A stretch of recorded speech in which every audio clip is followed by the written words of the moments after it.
ఈ పత్రిజీ ధ్యానజ్ఞ మహాయజ్ఞానికి విచ్చేసిన ఆత్మయోగులందరికీ కూడా నా నమస్సుమాంజలి. మన విశ్వగురు పరమగురు బ్రహ్మర్షి పితామహ గారికి అనేక శతకోటి వందనాలు. మనం ఏ పని చేసినా 3 శక్తులు పనిచేయాలి, అప్పుడే విజయం సాధిస్తుంది. ఒకటి మన శారీరక శక్తి పనిచేయాలి, రెండవది మన మనోశక్తి పనిచేయాలి, ఏదైతే దళం మూలం మితం జగత్ అంటుందో ఆ ధనశక్తి పనిచేయాలి. అంటే మన యొక్క జ్ఞానశక్తి అంటే సరస్వతి శక్తి పనిచేయాలి, మరి మన శక్తి అంటే మన యొక్క ఆత్మశక్తి అంటే పార్వతి శక్తి పనిచేయాలి.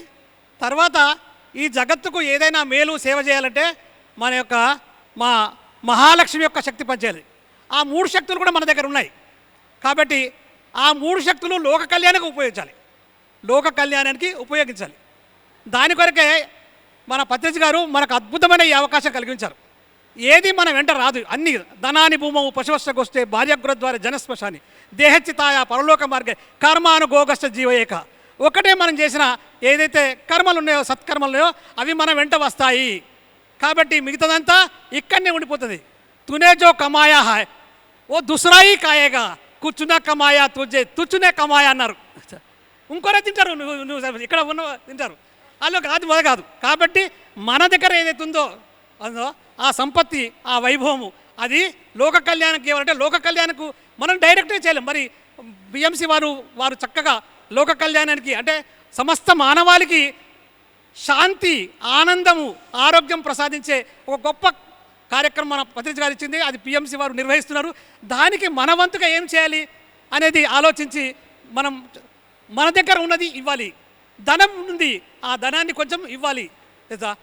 చిట్టడు అలిగితే పుట్టడు వస్తాయి. మనం ఏదైతే లోక కళ్యాణానికి ఇస్తావో మనం అనంతంగా తీసుకుంటాము. అందుకోసమే నేను అంబాసిడర్గా జాయిన్ అయ్యాను నేను గత 2 సంవత్సరాల నుంచి.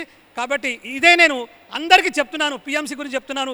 వారి యొక్క ధనాన్ని సద్వినియోగం చేసి ఇన్వెస్ట్మెంట్, బ్యాంకులో ఇన్వెస్ట్మెంట్ కేవలం ఏదో కొంత పర్సెంట్ వస్తుంది, కానీ ఇక్కడ ఇన్వెస్ట్మెంట్ చేస్తే ఈ జన్మకు మరుజన్మ కూడా మన వెంట వస్తుంది. వచ్చే జన్మ కూడా గొప్పగా మనకు గీతలో చెప్పారు, మనం ఇస్తే ఏమొస్తుంది అంటే. కాబట్టి మనకు గీతలో అన్నారు, నువ్వు ఏదైతుందో ఆ పుణ్యకర్మ అవుతుందో వచ్చే జన్మకు ఉపయోగపడుతుంది. శిశునాం శ్రీమంతంకే యోగ భ్రష్టోపి జాయత అన్నాడు. శిశునాం వచ్చే జన్మలో శ్రీమంతుల ఇంట్లో జన్మిస్తాము, గొప్ప వాళ్ళ ఇంట్లో జన్మిస్తాము. కాబట్టి ఇవ్వడం నేర్చుకోవాలి, ఇప్పటివరకు విన్నాం.